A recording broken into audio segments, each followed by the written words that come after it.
오늘은 다니엘서 6장 10절에서 12절 말씀을 가지고 위대한 지도자 다니엘이라는 제목으로 함께 은혜를 나누려고 합니다. 아프리카의 케냐와 탄자니아의 초원에는 영양의 일종인 누가 살고 있습니다. 이 누는 무리를 지어 사는 동물인데 매년마다 비가 오지 않는 건기가 되면 먹을 풀을 찾아 먼 거리로 이동을 합니다. 풀을 찾아 이동하며 수천 마리의 누떼가 엄청난 먼지 바람을 일으키는 모습은 정말이지 장관입니다. 이러한 누떼의 이동을 관찰한 한 동물학자가 매우 안타까운 사실을 하나 발견했습니다. 그것은 바로 이 누떼가 매번 지름길을 놔두고 멀고 험한 길을 선택해서 가기 때문에 언제나 수많은 희생이 따라온다는 것입니다. 강을 건너다 악어의 먹이가 되기도 하고 절벽을 오르다 떨어져 죽기도 합니다. 이런 희생의 원인은 제일 앞에서 무리를 이끄는 우두머리 누 때문인데, 이 우두머리들은 처음 들어선 길을 좀처럼 바꾸지 않는 묘한 습성을 저들이 가지고 있다는 거예요. 이러한 습성 때문에 결국 약하고 힘없는 누떼가 엄청난 희생을 당한다는 것입니다. 아마 이러한 모습은 비단 동물의 세계에만 있는 것이 아닙니다. 우리가 사는 인간 세계에서도 리더가 그릇된 선택을 하면 그를 따르는 팔로워들이 수많은 희생을 감당하게 됩니다. 그러기에 오늘날 모든 공동체의 최고의 과제는 좋은 지도자를 만나는 것입니다. 나라도 마찬가지입니다. 좋은 지도자를 만날 때 국민이 안심하고 편안하게 행복하게 살 수 있는 것입니다. 좋은 지도자가 있는 공동체는 복 중에 복을 받은 공동체라 하여도 과언이 아닐 것입니다. 그렇다면 우리는 어떻게 좋은 지도자를 키워낼 수 있을까요? 오늘 우리에게 주신 본문의 말씀을 통해서 그 답을 찾아보고자 합니다. 오늘 본문의 주인공은 이스라엘의 역사상 위대한 지도자 반열에 그 이름을 남긴 우리가 잘 아는 다니엘입니다. 그는 유대인으로서 바벨론의 노예로 끌려갔으나 출신의 약점을 무릅쓰고 바벨론 왕실에서 왕실 교육을 받았습니다. 그리고 총리 대신으로 국정을 잘 볼보게 되었습니다. 이후 바벨론이 멸망하고 메대 제국 다시 바사로 제국을 바꾸었지만은 그 가운데서도 다니엘은 총리의 역할을 꿋꿋이 수행해 왔습니다. 그런 가운데 수없이 세월이 지나 그의 나이 80쯤 되었을 때 큰 위기가 다니엘에게 닥쳐왔습니다. 그것은 바로 전국에 공포된 왕의 조서로서 이후 30일 동안 누구라도 왕 이외의 어떤 신이나 사람에게 기도하지 말라는 이 왕의 어명이었습니다. 만일 이를 어길 시에는 사자굴에 던져 넣겠다는 것입니다. 이 조서가 이야기하는 것은 다리오 왕이 아닌 하나님께는 결코 기도해서는 안 된다는 의미가 그 속에 있습니다. 기도하는 즉시 죽음을 맞게 된다는 것이었습니다. 사실 이 조서는 다니엘을 시기하는 그 당시의 총리들과 고관들이 다니엘을 제거하기 위해 만들어낸 음모요 술책이었습니다. 왜냐하면 지금까지 다니엘은 매일 쉬지 않고 하루에 3번씩 하나님께 기도하는 것을 어긴 일이 없었다는 사실을 그들이 잘 알고 있었기 때문입니다. 그렇다면 다니엘은 이러한 상황에서 어떻게 처신을 해야 합니까? 이 위기 앞에서 다니엘이 어떻게 대처하였는지 성경은 이렇게 증언하고 있습니다. 다니엘이 이 조서에 왕의 도장이 찍힌 것을 알고도 자기 집에 돌아가서는 윗방으로 올라가 예루살렘을 향한 창문을 열고 전에 하던 대로 하루에 3번씩 무릎을 꿇고 기도하며 그의 하나님께 감사하였더라고 다니엘서 6장 10절이 말씀하고 있습니다. 정말 놀라운 일이 아닐 수 없습니다. 다니엘은 사자굴에 집어넣겠다는 조서의 내용을 보고도 그의 기도는 멈추어지지 않았습니다. 그것도 음모를 꾸민 관리들이 보란 듯이 예루살렘을 향한 창문을 활짝 열고 전에 하던 대로 하나님께 기도하였다는 사실입니다. 사랑하는 성도 여러분, 어떻게 이런 일이 가능할 수 있습니까? 문을 닫고 기도하면 하나님이 못 들으십니까? 그리고 30일만 기도를 쉰다고 큰일이 일어납니까? 그리고 한 가지 더 놀라운 사실은 이러한 위기 상황 가운데서 다니엘이 하나님께 감사의 기도를 드렸다는 엄청난 사실입니다. 도대체 감사한 것이 무엇이 있단 말입니까? 다니엘은 정직하게 생각해 보았을 때 감사의 기도가 아니라 하나님 앞에 원망의 기도, 탄원의 기도를 하는 것이 자연스러운 것입니다. 그런데 다니엘은 이런 엄청난 위기 상황에서 하나님께 감사의 기도를 드리고 있는 것입니다. 도대체 왜 하나님은 다니엘에게 이런 위기의 상황을 허락하시고 또 그 가운데서 감사의 기도를 드리게 했겠습니까? 그것은 바로 하나님의 유일한 가능성이고 희망이라는 사실을 가르쳐 주기 위함이었습니다. 당시 고대의 메대 바사 제국에서 왕은 살아있는 신으로 추앙을 받았습니다. 그러기에 왕의 입에서 한번 떨어진 명령은 거두어 드릴 수 없는 것입니다. 신과 같은 존재가 식수한다는 것은 용납이 되지 않았기 때문입니다. 따라서 왕의 의인이 찍힌 이 조서는 왕 자신도 바꿀 수 없는 것입니다. 다니엘을 모함하고자 한 대신들은 이 사실을 너무나도 잘 알고 있었습니다.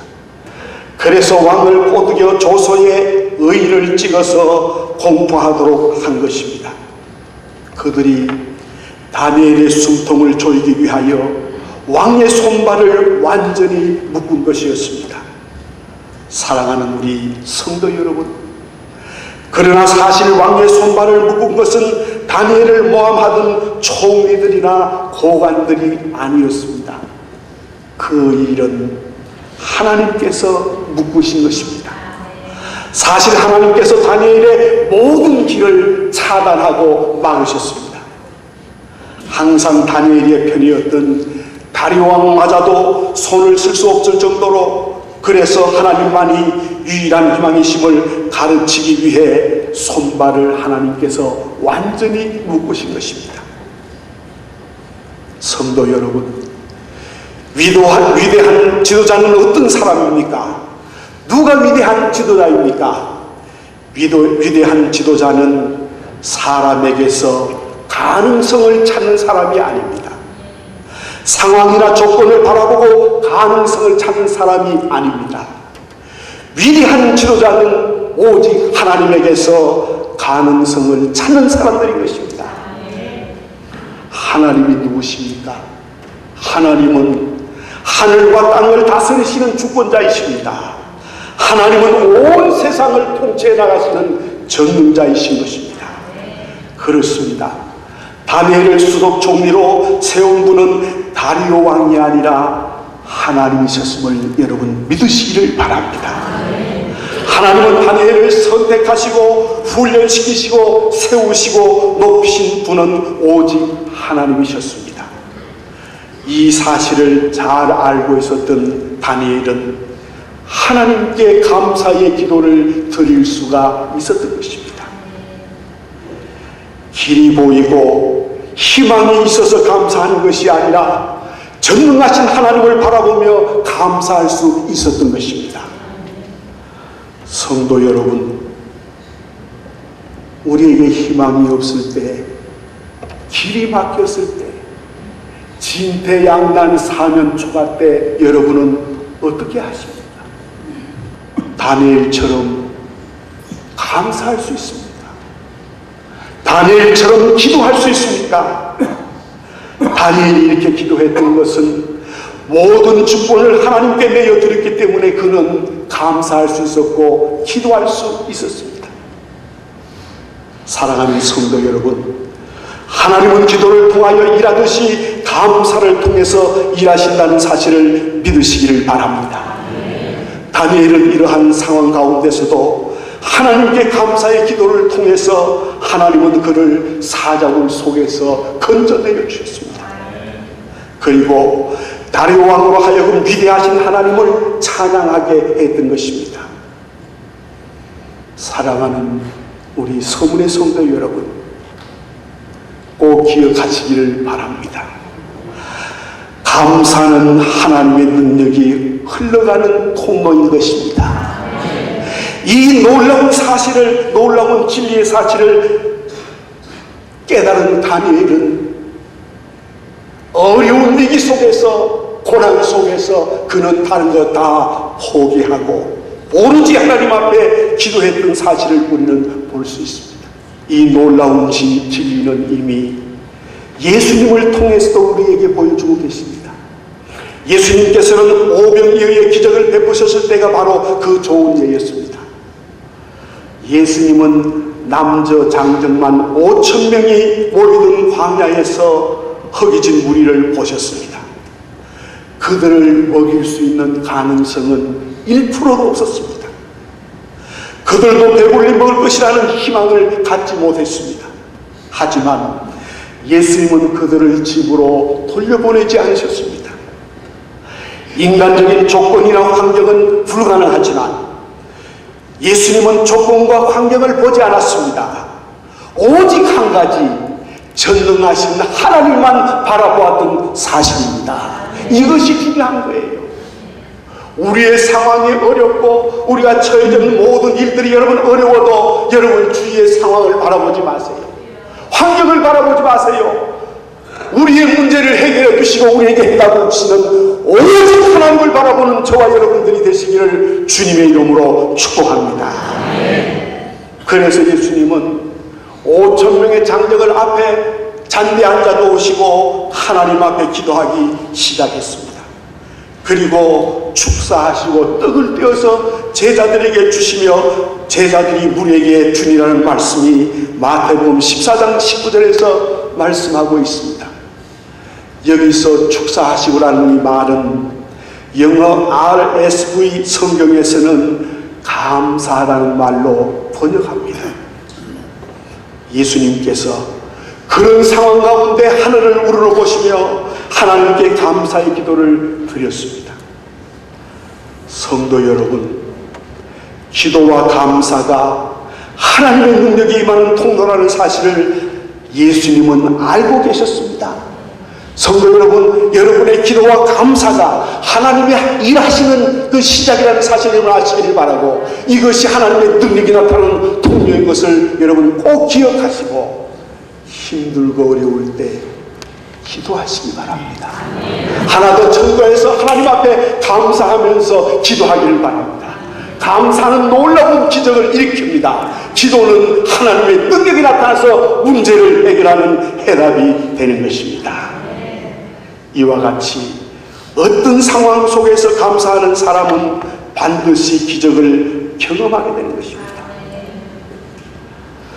사도 바울 역시 이 비밀을 깨달은 사람이었습니다. 그래서 그는 빌립보서 4장 6절에서 아무것도 염려하지 말고 모든 일에 기도와 간구로 너희 구할 것을 감사함으로라고 말씀했습니다. 그리고 골로새서 4장 2절에서 기도에 항상 힘쓰고 기도에 감사함으로 깨어 있으라. 위기를 맞이한 지도자들에게 위대한 리더십이 무엇입니까? 소통을 잘하는 것입니까? 분명한 비전을 제시하는 것입니까? 공동체를 이끄는 강력한 카리스마입니까? 물론 모두가 다 중요합니다. 하지만 이것이 근본이 아닙니다. 이것보다 중요한 것이 있습니다. 가장 중요한 것은 무엇이냐 하면 어려울 때 지도자는 하나님을 향하여 기도하고 하나님께 감사한다는 사실을 여러분 마음속에 담으시기를 바랍니다. 여기에 위대한 지도자의 능력이 나타나는 것입니다. 지도자는 카리스마도 중요하고 소통도 중요하고 비전 제시도 중요하지만은 지도자에게 꼭 해야 할 일은 하나님 앞에 기도하며 감사해야 하는 것입니다. 여러분, 우리 성도들의 가정이 행복하기를 원하십니까? 기도하시기를 바랍니다. 감사하시기를 바랍니다. 어려울 때도 감사하고 힘들 때도 감사하고 위기가 올 때도 감사하고 답답한 일을 만날 때도 감사하며 기도하면 그 모든 것들이 다 풀려나간다는 사실 여러분 믿으시기를 주님의 이름으로 축복합니다. 의료기구를 제조해서 판매하는 사장님이 있었습니다. 이분은 집사님이십니다.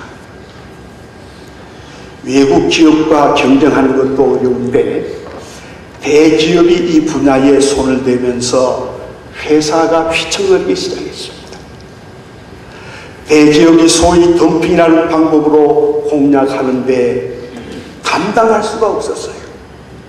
사원들은 사기를 이뤄가고 결국 매출은 뚝뚝뚝 떨어져 내렸습니다. 저녁마다 언제 회사가 어떻게 될는지 숨막히는 그런 시간을 보내고 있었습니다. 그러니까 사람이니까 믿음이 약해지고 기도도 약해지고 의지도 약해졌습니다. 시리에 빠져서 방황하는 어느 날 친구의 분유에 못 이겨서 저녁에 예술의 전당에서 열리는 콘서트에 참여를 했습니다. 그 콘서트는 시각장애인이 나와서 피아노를 연주하고 있었습니다. 시력을 잃은 사람이라고 생각할 수 없을 정도로 뛰어난 연주 솜씨였습니다. 그래서 이 집사님은 그날 밤 그 연주자를 만나고 싶었고 그래서 무대 옆에 기다렸다가 그를 만나서 물었습니다. 선생님, 어떻게 그렇게 피아노 연주를 잘할 수 있습니까? 그때 그 시각장애인 피아노 연주자가 말합니다. 저는 다른 것은 할 수 없으니까요. 그는 눈에 보이지 않기 때문에 귀로 지금까지 살아왔습니다. 눈에 보이지 않기 때문에 원망하는 것이 아니라 귀를 주신 하나님께 감사했습니다. 그리고 기도했습니다. 저는 사춘기를 지나며 수없이 자살을 시도했어요.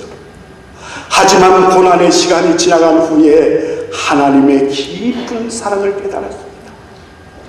그래서 귀를 주신 하나님께 감사하면서 오늘과 같은 피아노 연주자가 되었습니다. 그날 밤 이 사당 집사님은 집으로 돌아와서 잠을 이룰 수가 없었습니다. 하나님의 크나큰 메시지가 그의 마음을 강타하고 있었어요. 그리고 그는 지금까지 살아오면서 사업을 하면서 하나님께 감사의 기도를 드리지 못한 자신의 죄를 밤새도록 하나님 앞에 회개했습니다. 그리고 새벽 시간에 하나님께서 이와 같은 말씀을 주셨습니다. 골로새서 3장 15절의 말씀입니다. 그리스도의 평강이 너희 마음을 주장하게 하라.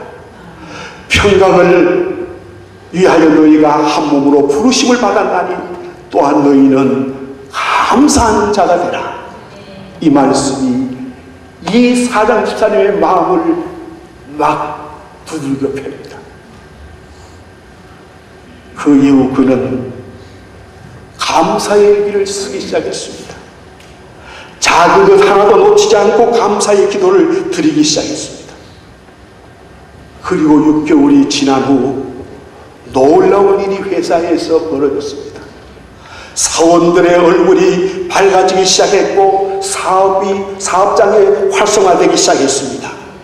그리고 어렵지만 자신감을 가지고 경쟁사와 맞섰습니다.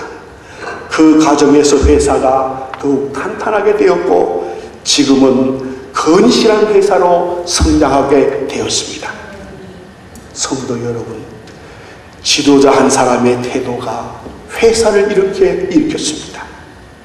사랑하는 성도 여러분, 감사가 회복되고 마음을 하나님께로 향할 때 힘이 생겨나고 하나님께서 그 사업을 경영해 주시기 시작한 것입니다.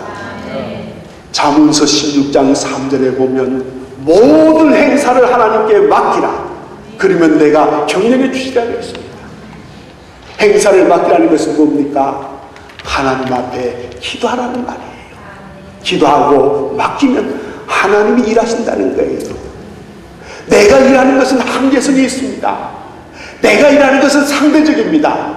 내가 일하는 것은 유한성이 있어요. 그러나 하나님이 일하실 때는 모든 것을 다 동원해서 일하시는 우리 하나님이신 것입니다. 중요한 것은 내가 지금 하나님과 나와의 관계를 바로 이루고 있느냐, 이것이 중요한 사실입니다.